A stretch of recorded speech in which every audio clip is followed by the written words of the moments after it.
नमस्कार, सोनल्स किचन ब्लॉगमध्ये तुमचं अगदी मनापासून स्वागत. आजची तारीख आहे 15 मे आणि मी आधी सांगितल्याप्रमाणे एका खास फंक्शनसाठी आम्ही इथे आमच्या गावच्या घरी आलो आहे. तर ते आता सांगते. मला सांगायला खूप आनंद होतोय. माझ्या मुलाचा म्हणजे सोहमचा साखरपुडा इथे कोकणात करायचं ठरवलंय. नवरी मुलगी जी आहे म्हणजे आमची सून ती इथलीच आहे, कोकणातली. वेंगुर्ल्यात मुलीकडे तिथल्या हॉलवर साखरपुडा विधी होणार आहे. आम्हाला विधीसाठी मुलाकडून लागणारं काही साहित्य घेऊन जायचं. त्यासाठी आम्ही सावंतवाडी मार्केटला म्हणजे फळं, विडे, हळद, कुंकू, सुपाऱ्या असं सर्व इथून घेतलं. आमच्या कपड्यांची खरेदी आणि नवरी मुलीची साडी वगैरे आम्ही मुंबईलाच घेतली. ती मी आधीच्या ब्लॉगमधून दाखवली होती. तर साखरपुड्याची तयारी आम्ही कशी केली आहे ते दाखवते, कारण हे सर्व करत असताना तर मला शूट करायला नाही मिळालं. एकतर मी ट्रायपॉड नाही आणला, ट्रायपॉड आणायला विसरलो, तो मुंबईलाच राहिला. तर आता त्यामुळे मग हातात घेऊन असं मला सर्व दाखवणं पॉसिबल नाही. सर्व वस्तू बॅगमध्ये भरून रेडी ठेवल्या. तर आता तसंच तुम्हाला दाखवते त्यामध्ये काय काय आहे. साखरपुडा विधीचा व्हिडिओ शूट नाही केले, फोटोग्राफरने फोटो काढले. फंक्शनमध्ये आमचा लुक कसा होता ते काही प्रायव्हसी मेंटेन ठेवून तुम्हाला दाखवेन. संध्याकाळी 4चा साखरपुडा आहे, तर या अशा बॅग्स तयार करून ठेवल्यात. या बॅगमध्ये भटजींनी सांगितलेलं सामान भरलंय, म्हणजे तिथल्या विधीसाठी लागणार 4 नारळ, तांदूळ, हळकुंड, सुपारी, विडे असं काही सांगितलं होतं, ते सर्व यामध्ये भरले. आणि नवरी मुलीची ओटी भरण्यासाठी नारळ लागतात ना, तर ते मी इथे सेपरेट ठेवलेत. 7 नारळ आहेत. इथे कडेला ब्लाऊज पीस आहेत.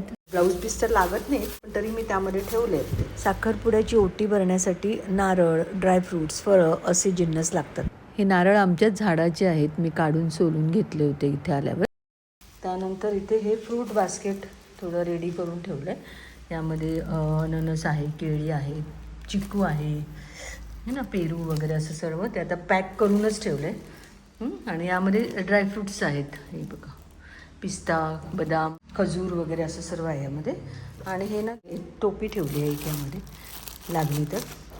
आणि ज्या बायका नवऱ्या मुलीची ओटी भरतील ना, त्यांना देण्यासाठी हे मी गिफ्ट्स इथे ठेवलं आहे. हे मेकअपचं साहित्य ठेवण्यासाठी पाऊच आहे. त्यामध्ये लॅक्मेचं फेस वॉश आहे, रुमाल आहे आणि एका छोट्या पाऊचमध्ये तांदूळ आणि सुपारी ठेवते. इथे 15 पाऊच रेडी करून ठेवले आहेत. आमच्याकडून ज्या लेडीज येणार आहेत त्या सर्वांनाच देणार आहे. या दुसऱ्या बॅगमध्ये स्वीट बॉक्सेस म्हणजे काजू बर्फी आहे. ही पण मुंबईवरूनच काल जे नातेवाईक आले ना त्यांच्या थ्रू मागवली होती. यामध्ये साखरपुडे आहेत, नवरी मुलीची साडी आणि सोहमचा ड्रेस जो तिथे जाऊन तो चेंज करणार आहे, तो ऑलरेडी गाडीत ठेवून दिलाय. सोहम आणि आम्ही सर्वजण भावाच्या गाडीमधून एंगेजमेंटला जायला निघालोय. भाऊ आणि त्याची फॅमिली, आई आणि आम्ही तिघं या गाडीत आहोत. आणि इतर पाहुण्यांसाठी 20 सीटर जी एसी बस असते ना, ती सांगितली होती. निनाद, मिताली आणि इरा त्यांच्यासोबत बसने येत आहेत. गरमी खूप असल्यामुळे एसी बस सांगितली आहे. आम्हाला इथे नाही मिळाली तर मग गोव्यावरून मागवली होती. इथे मी काही फोटोग्राफ्स तुमच्यासोबत शेअर करते. सर्वजण खूप सुंदर दिसत होते. इतर काही फोटोग्राफ्स नंतर योग्य वेळी तुमच्यासोबत नक्की शेअर करेन. मुंबईहून आलेल्या नातेवाईकांची सोय इथून जवळच असणाऱ्या कोकण क्राऊन हॉटेलमध्ये केली होती.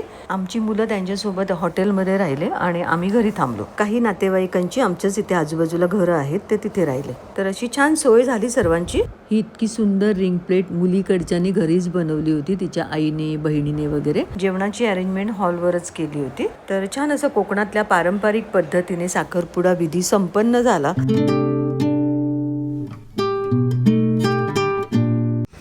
त्यानंतर दुसऱ्या दिवशी आता आम्ही अणसूरला जातोय, जे आमचं मूळ गाव आहे. साखरपुड्याचा नारळ जो कुलदैवताच्या नावाने ठेवलेला असतो, तो तिथे नेऊन द्यायचा असतो आणि देवीची ओटी भरायची होती. त्यासाठी आम्ही अणसूरला चाललोय. इथून 25 किलोमीटरवर आहे. जाताना हा तळवड्याचा आठवडी बाजार लागला आम्हाला. लोकल प्रॉडक्ट विकताय तिथे. आज वडावड्याचा बाजार का? त्यानंतर पुढे तुळस हे गाव लागलं आम्हाला. या ठिकाणी कोकणातला प्रसिद्ध जैतीर उत्सव किंवा जत्रा भरते. ती आजच आहे 16 मेला. त्यासाठी रस्त्यावर दुतर्फा या पताका लावल्यात. आसपासच्या गावातील शेकडो भाविक इथे दर्शनासाठी गर्दी करतात. आलो अणसूरच्या देवळामध्ये. किती छान आहे इकडे आजूबाजूचा परिसर. खूप छान वाटतं.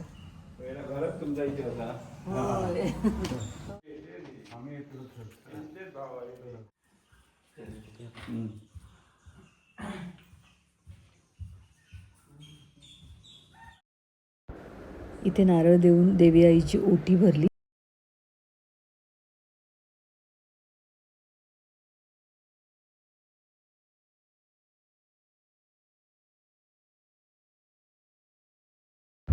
तर असं आहे आमच्या अणसूर या गावातलं सातेरी आईचं मंदिर. जवळपास जंगलातच आहे, त्यामुळे भरपूर झाडं आहेत. हेच देऊळ आहे. आणि ना इथे हा असा परिसर आहे त्याचा. आणि इथे ही जी काळी ताडपत्री दिसते ना तिथेच आमचं घर होतं आधी. आता तिथे कोणी राहत नाही. सोहम पण इथेच आलाय प्री वेडिंग शूटसाठी. खजना देवी मंदिराच्या आसपासचा परिसर आणि वेंगुर्ल्याचे बीचेस इथेच त्यांनी प्री वेडिंग शूट करायचं ठरवलं होतं. त्यामुळे ते वेगळ्या गाडीने फोटोग्राफर सोबत गेलेत. येताना वेंगुर्ल्याच्या कृषी विद्यापीठ मधून काही झाडं घेतली, इथे ठेवली आहेत गाडीमध्ये. यामध्ये पपईचं झाड आहे, रातांब्याचं झाड आहे, पेरू आणि चिकू आहे. त्यानंतर घरी आलो आम्ही. यानंतरचं आजचं शूट केलं नाही मी, कारण आमच्याकडे आलेले नातेवाईक पण सर्व घरी जायला निघाले. माझे भाऊ बहिणी ते सर्व गोव्याला गेले माझ्या आईकडे. निनाद, इरा, मिताली आणि तिचे आई बाबा फ्लाईटने मुंबईला यायला निघाले. सोहमचं प्री वेडिंग शूट बाकी होतं ना, त्यामुळे तो थांबलाय. हे आता दुसऱ्या दिवशी म्हणजे 17 तारीखला ही सर्व झाडं लावून घेतली आमच्या केअरटेकर कडून. इथे हे पेरूचं झाड लावलं. हे गिरणाचं हे नंतर तुम्ही लावा घेतलं. आता हे मानकूर आणलं होतं ना आंब्याचं, ते आहे. पण ते पण असं खूप चांगलं नाही झालं. त्याला किती वर्ष झाली बघा. जे जगेल ते जगेल. आंबा तुम्ही सांगा आता कुठे लावायचा. इथे बघा. हां इकडे बघा. पाणी जायला आमच्या वाट पाहुणे येणार आहे. हां हे नवीन लावले त्यांनाच मारा, बाकीच्यांना राहू दे.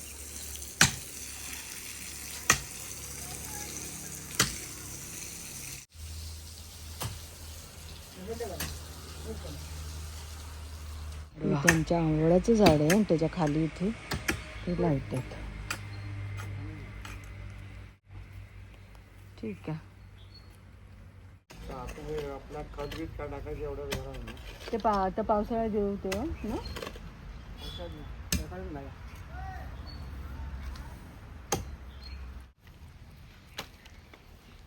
तेच काही दे सोमतो. हे आहे का तो? हो. काय काय हे आपला प्लास्टिक बिस्टिक घेणार आहे ते. हो. भंगारवाले इकडे पण येतात का?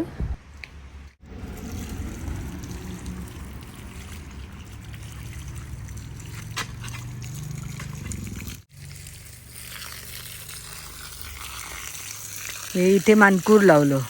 वेंगुर्ला संशोधन केंद्रामधून आणलेलं हे मानकूरचं झाड.